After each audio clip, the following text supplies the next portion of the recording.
Bismillahirrahmanirrahim. Assalamualaikum warahmatullahi wabarakatuh. Alhamdulillahilladzi arsala rasulahu bil huda wa dinil haq liyudhhirahu 'ala dini kullihi wa kafa billahi syahida.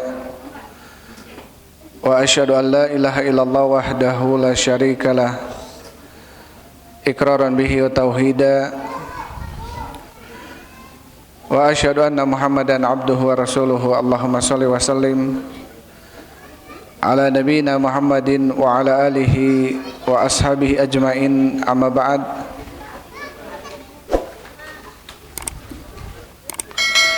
Ikhwan wa akhwati fillah, hafizakumullah. Hadirin wal hadirat, kaum muslimin wal muslimat, jamaah salat maghrib yang sama-sama mengharapkan ridha Allah Subhanahu wa taala. Walhamdulillah, segala puji bagi Allah Subhanahu wa taala yang telah memberikan kepada kita taufik dan hidayah sehingga di malam ini kita masih diberikan kesempatan Allah Subhanahu wa taala untuk melaksanakan sebagian kewajiban kita selaku kaum muslimin muslimat, yaitu salat maghrib berjamaah dilanjut dengan thalabul ilm. Mudah-mudahan langkah yang kita langkahkan ke majelis ilmu ini menjadi penyebab dimudahkannya langkah kita menuju surga Allah Subhanahu wa taala. Karena Rasulullah sallallahu alaihi wasallam beliau bersabda dalam sebuah hadis, "Man salaka tariqan yaltamisu fihi ilman sahalallahu lahu bihi tariqan ilal jannah." Barang siapa yang melangkahkan kakinya untuk mencari ilmu agama, maka Allah akan mudahkan baginya langkah menuju surga. Taib, ikhwan wa akhwati fillah, habibakumullah, hadirin wal hadirat rahimani wa rahimakumullah. Insyaallah kita akan lanjutkan kajian kita dalam kitab Riyadhus Shalihin karya Imam Nawawi rahimahullahu taala.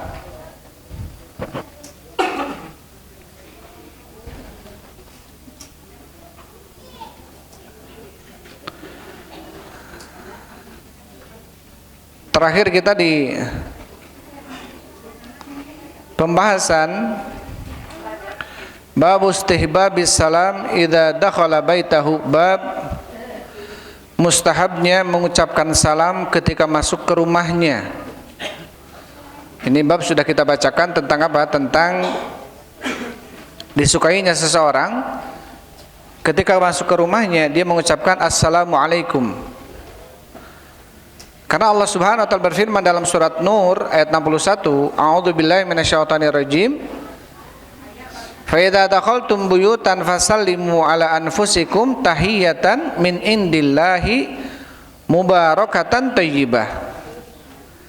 Yang artinya apabila kalian masuk ke rumah, fasallimu ala anfusikum, maka ucapkanlah oleh kalian salam untuk diri-diri kalian, tahiyatan min indillah, sebagai bentuk penghormatan dari sisi Allah, mubarakatan thayyibah, dan juga sebagai bentuk keberkahan yang thayyib, yang baik.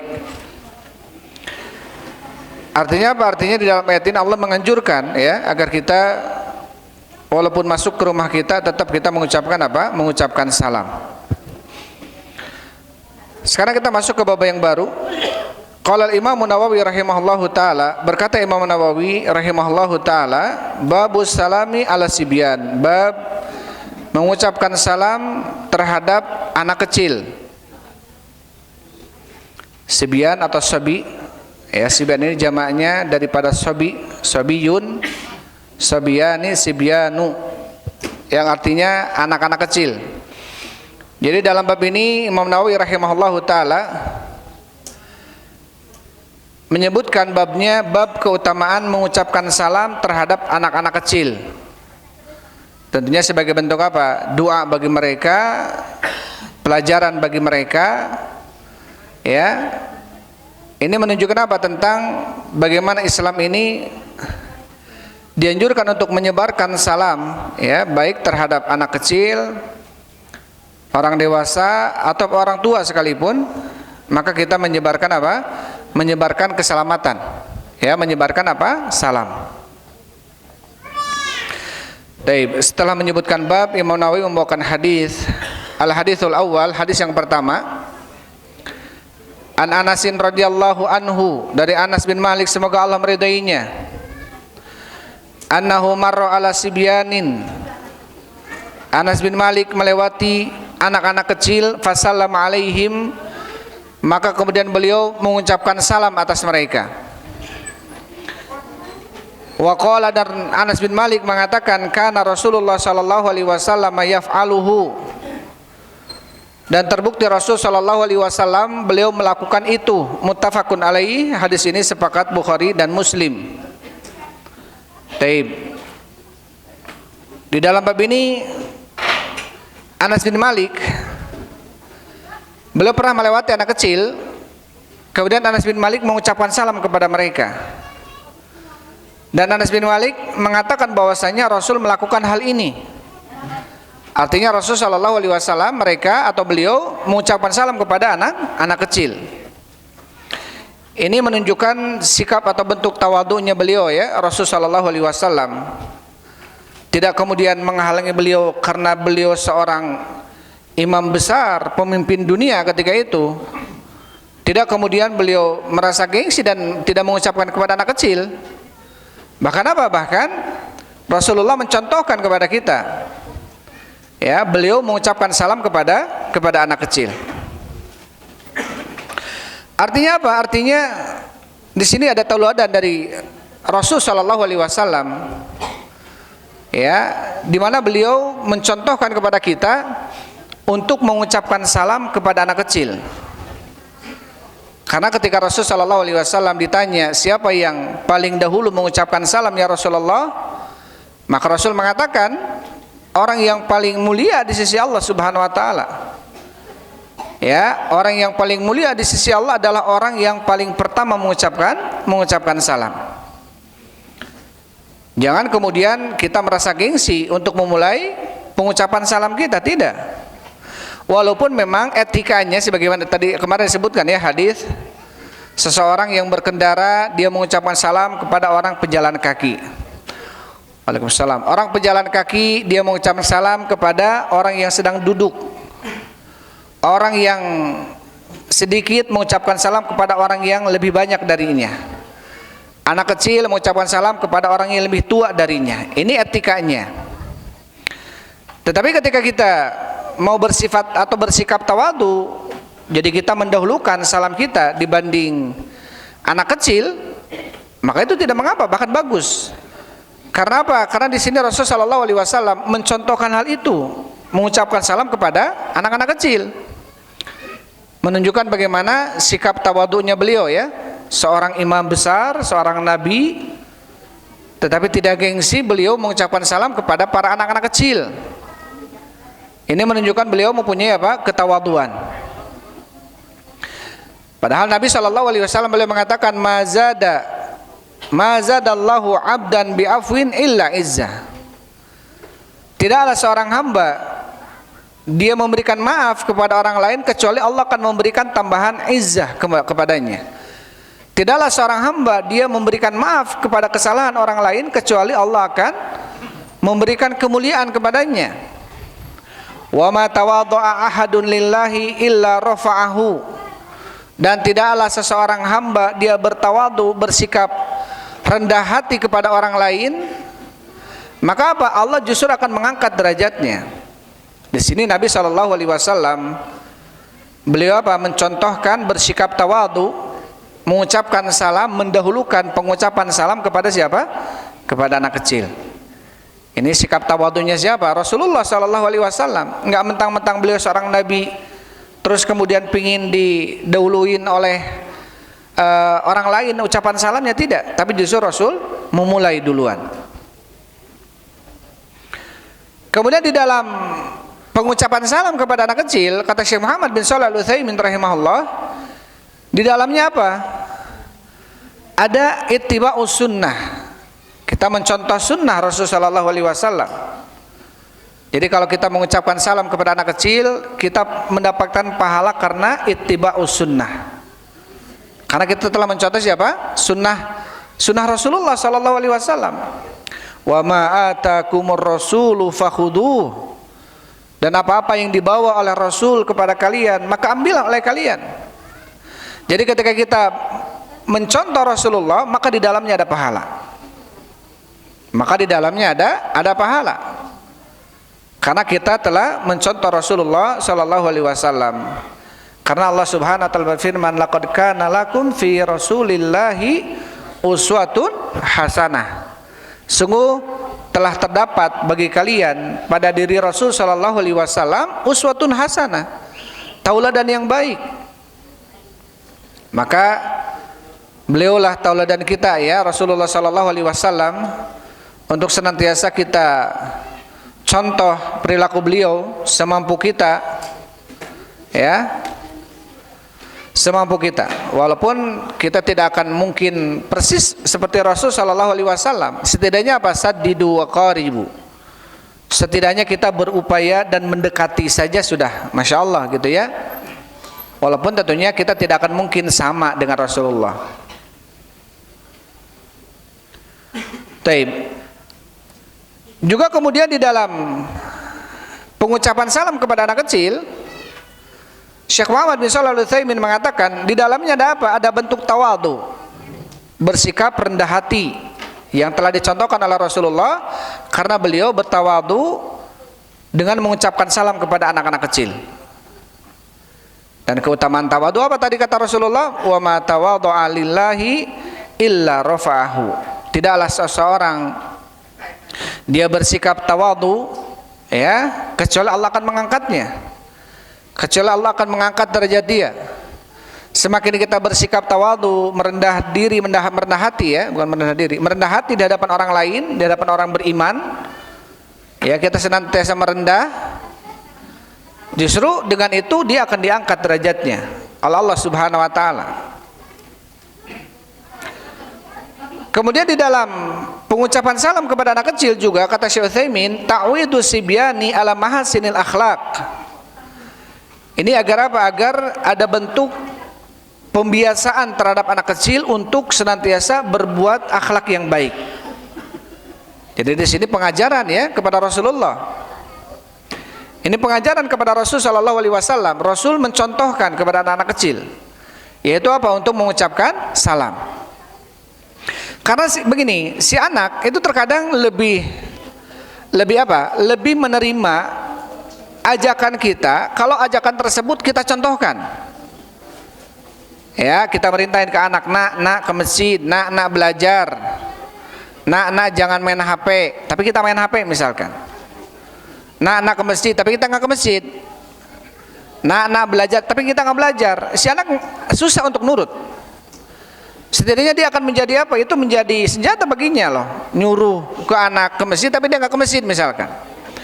Nyuruh ke anak belajar, tapi dia nggak belajar misalkan. Beda kalau kemudian dicontohkan langsung. Nak ke masjid, sambil dibawa tangannya ke masjid bareng. Nak belajar, sambil diajarin atau belajar bareng setidaknya. Nah, jangan main HP, dia pun tidak main HP. Ini akan lebih mudah untuk diterima. Ya. Itu akan lebih mudah untuk diterima. Bagi siapa? Bagi yang didakwahi, terkhusus anak-anak kita. Terkhusus anak-anak kita. Karena ketika kita melarang anak-anak kecil ya untuk tidak main HP, jangan main HP. Loh, Abah juga main HP katanya. Loh, Abi juga main HP. Padahal kita lagi apa gitu ya, lagi belajar atau lagi apa di HP-nya, Abi juga main HP gitu. Jadi kadang-kadang justru dakwah dengan tindakan itu lebih mengena. Dan inilah yang dilakukan oleh Rasulullah. Jadi berdakwah itu bukan dengan hanya lisan. Taib, wa man ahsanu qaulan mimman da'a ilallahi wa amila sholihan. Apa kata Allah Subhanahu wa taala? Wa man ahsanu qaulan, dan siapa yang lebih baik ucapannya dibanding orang yang mengajak kepada Allah, dibanding orang yang berdakwah, bukan hanya berdakwah, tapi apa? Wa amila sholihan. Tapi dia pun beramal soleh. Artinya dia mengajak, tapi juga mencontohkan. Ini sebaik-baik ucapan. Sebaik-baik dai itu adalah orang yang mengajak dan dia mengamalkan, mencontohkan. Kalau bahasa Jawanya jarkoni gitu, gelem ngajar olah gelem ngalakoni. Kabatur gitu tapi seorang ente gitu ya. Nah ini justru khawatir masuk ke dalam ayat kabura maqtan indallah. Sungguh besar murka di sisi Allah Subhanahu wa taala antaqulu ma la taf'alun. Kalian mengatakan sesuatu yang kalian tidak mengerjakannya. Tapi maka di sini Nabi Shallallahu alaihi wasallam beliau justru mencontohkan ya.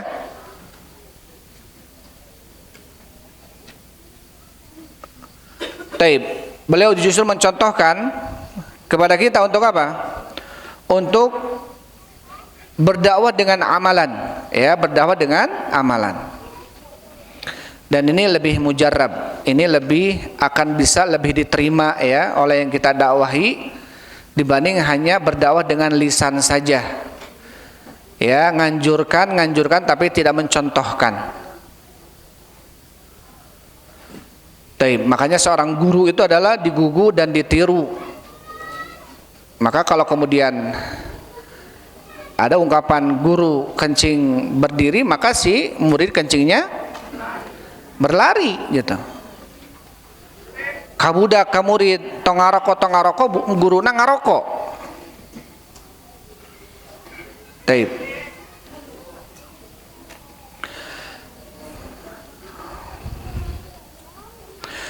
Itu yang ketiga. Kemudian yang keempat, kata Syekh Utsaimin rahimahullahu taala, faidah di dalam mengucapkan salam kepada anak kecil, anna hadza yajlibul mawaddah, bahwasannya amalan ini bisa menarik rasa cinta lisabi bagi seorang anak.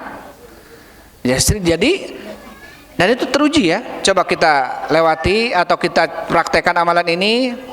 Ketika kita melewati anak kecil, kita ucapkan salam kepada mereka, mereka akan tertanam rasa cinta dalam diri mereka, ya, akan tertanam dalam diri mereka rasa cinta, kemudian rasa dia rasa menghargai, ya, dan itu akan muncul. Makanya memang apa kata Rasulullah SAW, termasuk sebab agar seseorang bisa saling mencintai apa? Afsus salam bainakum, sebarkan salam di antara mereka. Jadi dengan kita menyebarkan salam, kita akan muncul rasa cinta, ya, akan muncul rasa cinta. Dan ini teruji ya, justru dengan kita saling bertemu dengan istri kita, berpisah bertemu senantiasa mengucapkan salam, ini pun termasuk sebab-sebab munculnya rasa cinta.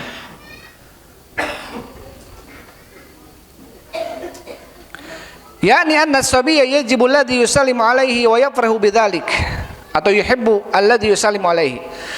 Artinya kata Syekh Utsaimin bahwasanya seorang anak kecil dia akan mencintai seseorang yang mengucapkan salam kepadanya, dan dia akan merasa senang dengan itu.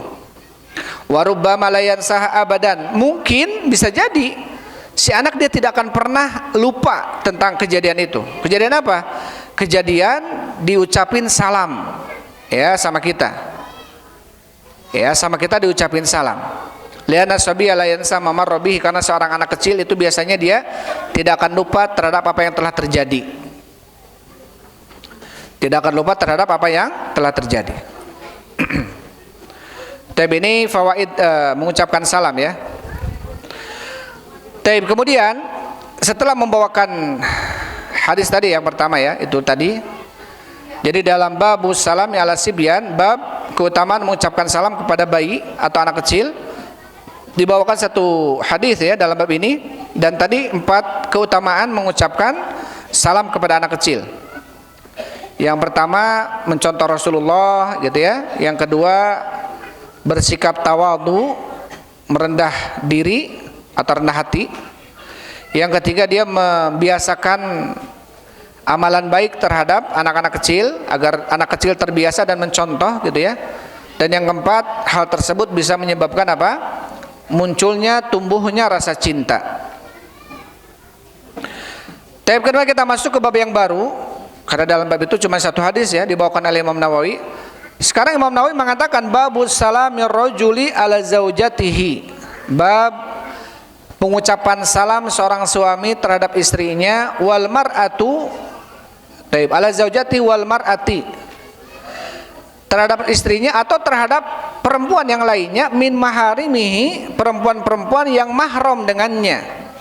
Mahram dengannya berarti anak kakak, perempuan anak kakak gitu ya, anak adik, bibi, uwa, ini mahram. Wa ala ajnabiyatihi, atau terhadap perempuan asing sekalipun yang bukan mahram, wa ajnabiyat, dan juga perempuan-perempuan asing yang bukan mahram dengannya, yang dikenal, la yakhaful fitnah bihinna, tetapi dia tidak mengkhawatirkan terjadinya fitnah dengan itu. Artinya apa? Di sini dalam bab ini Imam Nawawi rahimahullahu taala mengatakan bab keutamaan seorang suami yang mengucapkan salam kepada istrinya atau kepada perempuan yang lainnya yang termasuk mahram dengannya. Itu tadi bibi, uwa ya, anak kakak, anak saudara kita yang perempuan, itu termasuk mahram bagi kita. Atau kepada para perempuan-perempuan yang bukan mahram. Artinya bukan mahram ini boleh dinikahi gitu ya. Tetangga, anak tetangga itu, atau orang lain, asalkan apa? La yakhaful fitnah, asalkan dia tidak mengkhawatirkan terjadinya fitnah. Wasalamihinna bihadza asyart, dan keselamatan bagi mereka para perempuan dengan syarat ini, yaitu aman daripada fitnah. Boleh laki-laki mengucapkan salam kepada perempuan asal aman dari fitnah. Boleh juga perempuan mengucapkan salam bagi laki-laki asal aman daripada fitnah.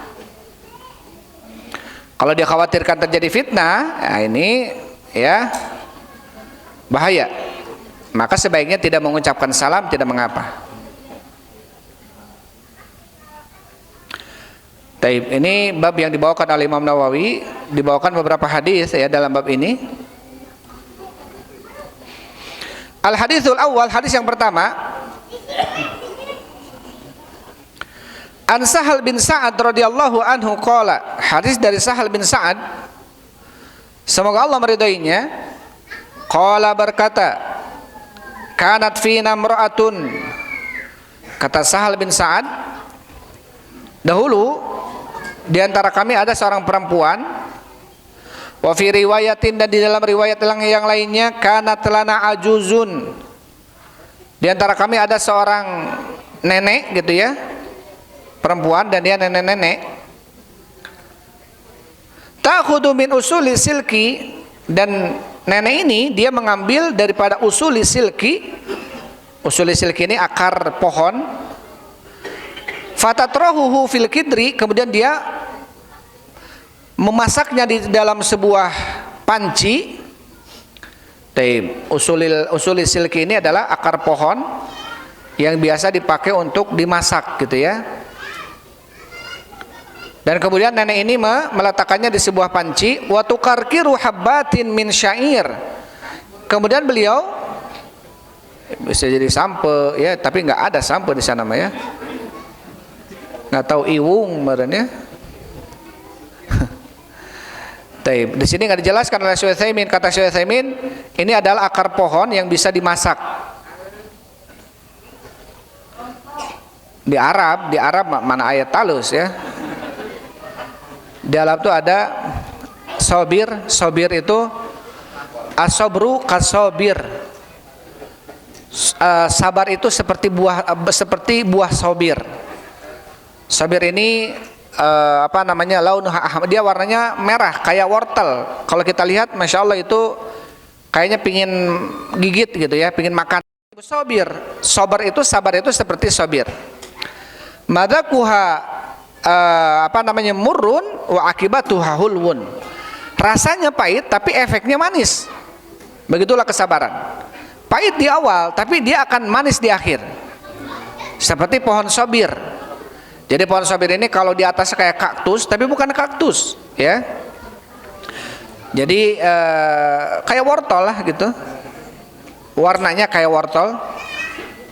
Tapi bukan itu. Kalau itu nggak dimasak ya. Tapi jadi nenek ini dia mengambil usuli silki fatatrahuhu fil kidri. Dia mengambil akar pohon kemudian diletakkan di sebuah panci, Wa tukarkiru habbatin min syair, kemudian dia tukarkir ini merendos gitu ya, membuat lembut biji-biji daripada gandum. Ya, dibuat gandum dibubur gitu ya. Fa idza shalainal jumu'ah, maka ketika kami selesai salat Jumat, wan sarafna, dan kami kembali dari masjid gitu ya, nusallimu alaiha, kami pun mengucapkan salam kepada nenek tadi yang ada di rumahnya Sa'al bin Sa'ad, di rumahnya Sa'al bin Sa'ad. Fatuqaddimuhu ilaina, maka kemudian beliau menyajikan makanan itu kepada kami. Rawahul Bukhari. Hadis ini diriwayatkan oleh Imam Bukhari. Qauluhu tukarkiru ay tathanu. Tukarkir itu artinya tathan. Tohan ini direndos, dihaluskan. Ya, jadi tohan ini dihaluskan. Mathun artinya makanan yang lembut yang dihaluskan. Taib. Dalil ini dibawakan oleh Imam Nawawi berkaitan dengan bab, jelas ya. Bab di atas apa? Tentang bolehnya seorang laki-laki mengucapkan salam kepada seorang perempuan, baik istrinya ataupun bukan, baik mahram ataupun bukan, yang penting apa? Aman daripada fitnah. Maka di sini para laki-laki masuk ke rumahnya Sa'al bin Sa'ad dan mengucapkan salam gitu. Di sana ada seorang perempuan yang bukan mahram, ya. Ini menunjukkan apa? Nggak apa-apa, asal aman daripada fitnah. Asal aman daripada fitnah. Apa maksud fitnah di sini? Fitnah ini khawatir kalau kemudian kita mengucapkan salam, tumbuh benih-benih cinta gitu ya, jadi resep gitu ya, jadi bogoh misalkan. Kalau bogoh kemudian dia proses secara syar'i kepada yang walinya datanginya, itu tidak mengapa. Tapi kalau kemudian khawatir jadi fitnah, taib, ini yang dikhawatirkan maksudnya. Fitnah ini yang membuat seseorang akhirnya terjerumus kepada sebuah kemaksiatan. Maka ini dikhawatirkan terjadi seperti itu, maka tidak usah mengucapkan salam.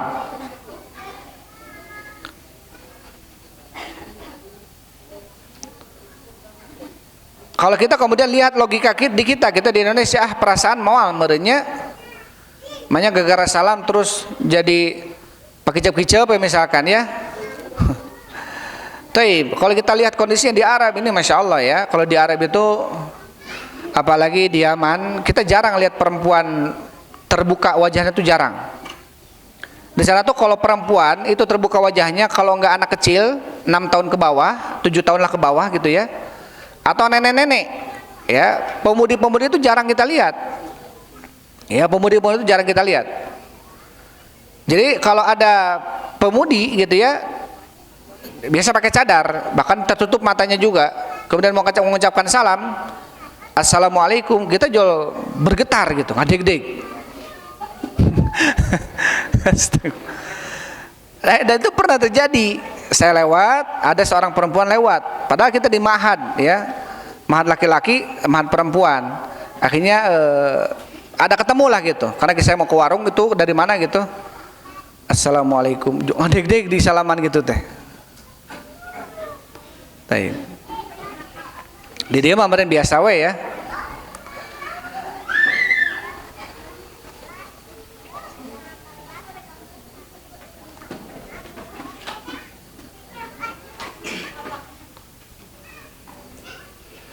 Taib. Jadi ini dalil dibawakan oleh siapa? Oleh Imam Nawawi tentang bolehnya seorang laki-laki mengucapkan salam kepada istrinya atau perempuan yang lainnya yang bukan mahram, asalkan aman daripada fitnah. Aman daripada fitnah. Taib. Kemudian hadis yang kedua, wa Ummi Hani, dari Ummi Hani, Fakhitah binti Abi Thalib, namanya Fakhitah, anaknya Abu Thalib. Taib. Fakhitah binti Abi Thalib, semoga Allah meridainya, qalat, berkata, ataitu Nabi sallallahu alaihi wasallam, beliau mengatakan, aku mendatangi Nabi sallallahu alaihi wasallam yaumal fathi, pada hari Fatu Mekah. Artinya hari Fatu Mekah ini tahun 8 Hijriah ya. Wa huwa yaktasilu, dan Nabi SAW sedang mandi. Wa Fatimatu tasturuhu bi tsaubin, dan Fatimah, beliau sedang menutupi Nabi SAW sedang mandi dengan sebuah helai kain, ditutupi oleh Fatimah biar tidak terlihat auratnya gitu ya. Fasalamtu, maka kata Ummu Hani, saya pun mengucapkan salam. Wa dzakaratil hadis, kemudian Ummu Hani menyebutkan hadis yang lainnya atau hadis kepanjangan hadisnya. Artinya di sini Ummu Hani mengucapkan salam kepada Rasul sallallahu alaihi wasallam yang beliau sedang mandi dan sedang ditutupi oleh Fatimah. Ya. Sedangkan Taib. Ini menunjukkan tentang apa? Tentang bolehnya mengucapkan salam ya kepada laki-laki. Laki-laki kepada perempuan, perempuan kepada laki-laki, asal aman daripada fitnah.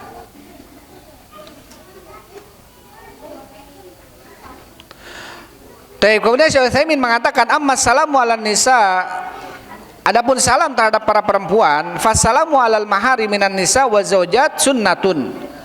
Adapun mengucapkan salam kepada perempuan-perempuan yang mahram atau kepada istri-istri, ini adalah sunnah. Sunnah artinya dianjurkan. Jadi orang teh mengucapkan salam teh lain kabature gitu ya kepada anu teu dikenal ku orang, justru kepada keluarga kita, ke istri kita, ke ibu kita, ke tetangga kita yang kenal, kita ngucapin salam karena hal itu tumbuh. Sebab agar tumbuhnya apa? Rasa cinta. Wal maharimu ya'ni lati la yahillu laka an tatazawwaja biha. Adapun maharim, orang-orang yang bukan mahram, artinya adalah orang-orang atau perempuan-perempuan yang maharim adalah perempuan-perempuan yang kamu tidak halal menikahinya dan kamu mengucapkan salam kepada mereka, ini tidak mengapa. Kepada istrimu, kepada saudara perempuanmu, bibimu, anak saudara perempuan, atau kepada anak perempuan dari saudara laki-laki atau saudara perempuan, ini nggak apa-apa. Amal ajanibu falatusalimi alaihinna, falatusalim alaihinna. Adapun perempuan-perempuan yang asing, Syekh Utsaimin di sini bahkan tegas, falatusalim alaihinna, maka janganlah kamu mengucapkan salam kepada mereka. Ya. Karena fitnah. Khawatir apa? Muncul fitnah. Taib. Allahumma ilal ajaizal kabirat. Allahumma ya Allah, kecuali kalau memang dia adalah para perempuan-perempuan yang sudah nenek-nenek, al-kabirat, sudah tua-tua, idza kunta aminan ala nafsika minal fitnah, jika kamu merasa aman terhadap dirimu daripada fitnah, ketika mengucapkan salam kepada nenek-nenek, maka ucapkan manyawe teu aman gitu ya, ku nenek teuing masa kumaha gitu ya. Taib. Ini menunjukkan Masya Allah ya, ini fitnah perempuan itu sampai kata Rasul sallallahu alaihi wasallam, al-mar'atul aurah, perempuan itu aurat. Idza kharajat istasrafaha syaitan. Apabila keluar itu perempuan itu keluar dari rumahnya, maka syaitan akan mengawasinya, akan membuntutinya. Syaitan ini akan membuat mata-mata laki-laki ini tergoda. Ya, apalagi kalau perempuan pakai minyak wangi, wah sudah bahaya itu. Lewat kemudian ingin dicium minyak wanginya oleh laki-laki lain, wah ini bahaya. Sampai kata Rasul sallallahu alaihi wasallam, fahiya zaniyah, maka perempuan itu seperti pezina.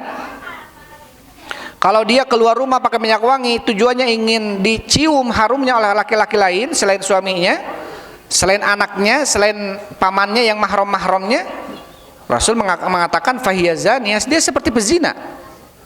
Saking apa? Saking dahsyat fitnahnya perempuan.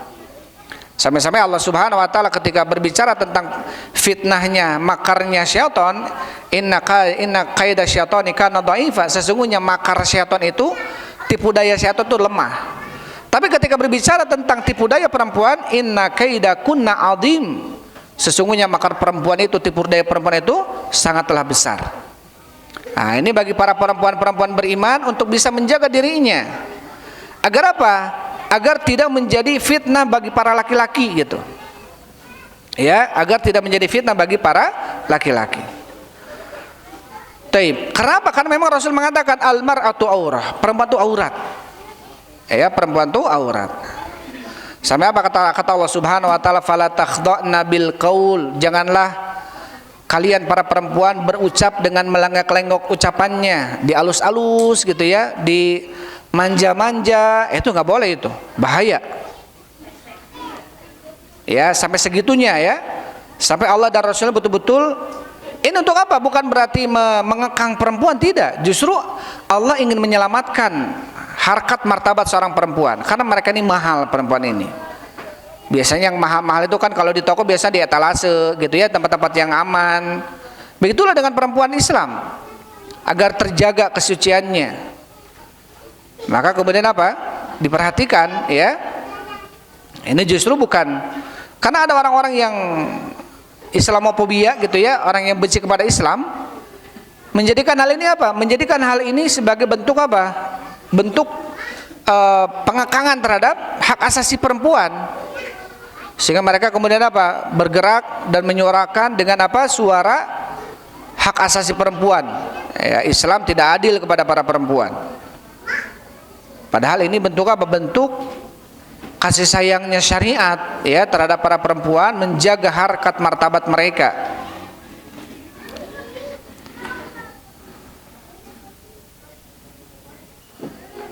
Taib.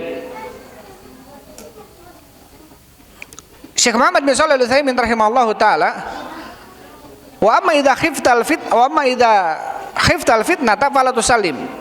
Adapun ketika kamu khawatir terjadi fitnah, jangan kamu mengucapkan salam kepada mereka.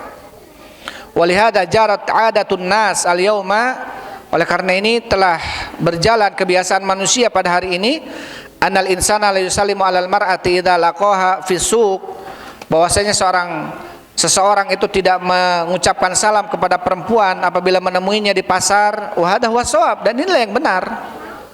Walakin law dakhalta baitaka wa wajadta fihi nisaa min ma'arifika, tetapi kalau kamu masuk ke rumahmu dan kamu mendapatkan di dalam rumahmu ada perempuan-perempuan yang kamu kenal, wa tusallim, dan kamu salami mereka, fala ba'sa bihi, maka tidak mengapa. Wala haraj, dan juga tidak apa-apa, bisyartin amnil fitnah, tapi dengan syarat aman daripada fitnah.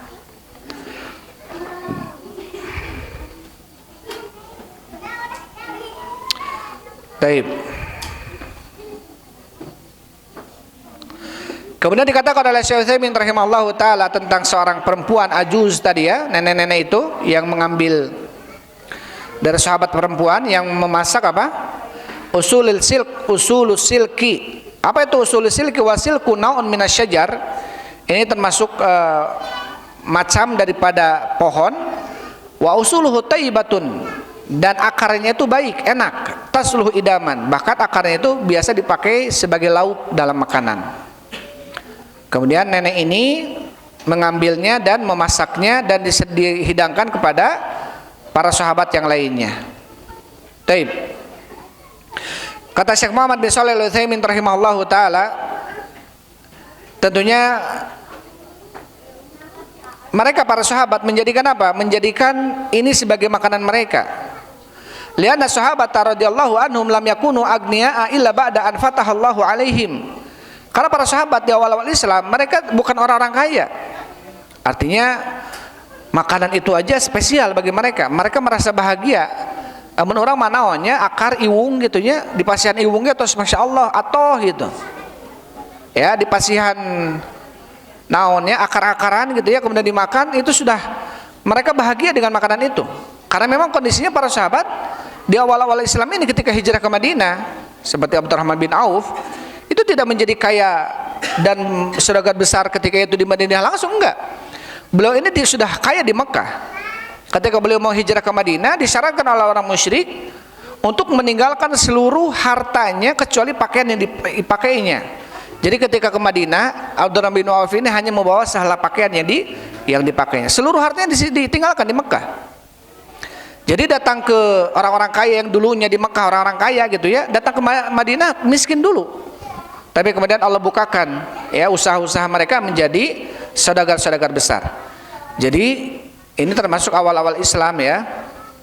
Artinya apa? Dulu sebelum mereka diberikan kemenangan oleh Allah Subhanahu wa taala, artinya menjadikan hal itu sebagai apa? Sebagai makanan spesial. Sampai pernah Rasul sallallahu alaihi wasallam mengatakan, nikmatil udum al-khal, ikan yang paling enak dipakai makan itu adalah cuka. Nikmatil udum, jadi seakan-akan cuka itu termasuk apa? Termasuk lauk atau temannya makan yang paling enak adalah cuka. Coba kita cuka, makan dengan cuka gimana coba rasanya? Tapi Rasul pernah mengatakan nikmatil udum, senikmat-nikmatnya ikan yang dipakai untuk makan adalah khal, yaitu cuka.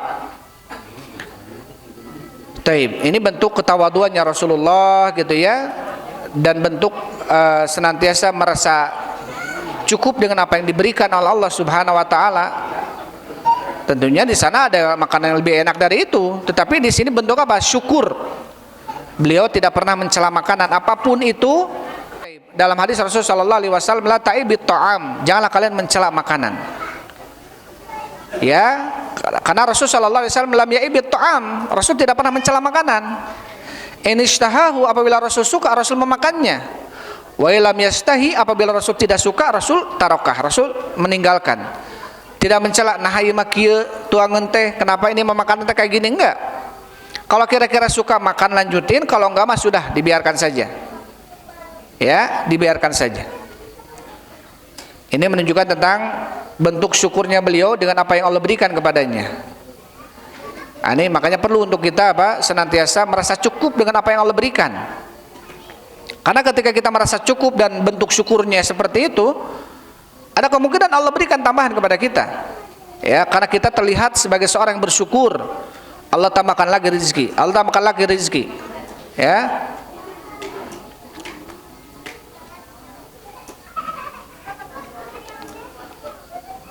Taib.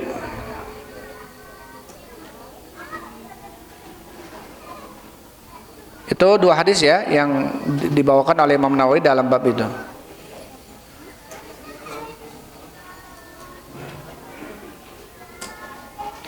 Kemudian dikatakan oleh siapa? Oleh Syekh Muhammad bin Shalih Al-Utsaimin, fa in qala qailun, dan apabila seseorang berkata, ma hukmu musafahatin nisa, apa hukumnya bersalaman dengan seorang perempuan? Jawabannya, apabila bersalaman dengan seorang perempuan yang dia mahram, bibi, anak saudara, ya, uwa gitu ya, nenek, ini boleh. Tapi kalau bukan mahram, artinya bukan mahram itu apa? Yang boleh dinikahi, maka ini tidak boleh. Bahkan ada ancaman dari Rasul sallallahu alaihi wasallam, la yut'anna ra's minal hadid, atau min mikhyatil hadid, seandainya kepala ditusuk dengan jarum atau dengan paku yang terbuat dari besi yang panas, itu lebih baik dibanding seseorang menyentuh perempuan yang bukan mahram dengannya. Taib. Ini dibawakan oleh Syekh Utsaimin karena berkaitan ya, karena ada orang yang mengucapkan salam sambil bersalaman gitu ya. Ada yang mengucapkan salam sambil bersalaman. Jadi boleh kita mengucapkan salam kepada perempuan yang bukan mahram asal aman dari fitnah, tetapi tidak dengan bersalaman dengannya. Karena kalau bersalaman walaupun aman dari fitnah tetap tidak boleh. Tapi kalau mengucapkan salam, kalau aman dari fitnah maka boleh. Tapi kalau bersalaman walaupun aman dari fitnah tetap tidak boleh. Tapi itu yang bisa saya sampaikan untuk malam ini. Wallahu a'lam bishawab. Alhamdulillah wassalatu wassalamu ala Rasulillah. Subhanakallahumma rabbana wa bihamdik asyhadu an la ilaha illa anta astaghfiruka wa atubu ilaik. Assalamualaikum warahmatullahi wabarakatuh.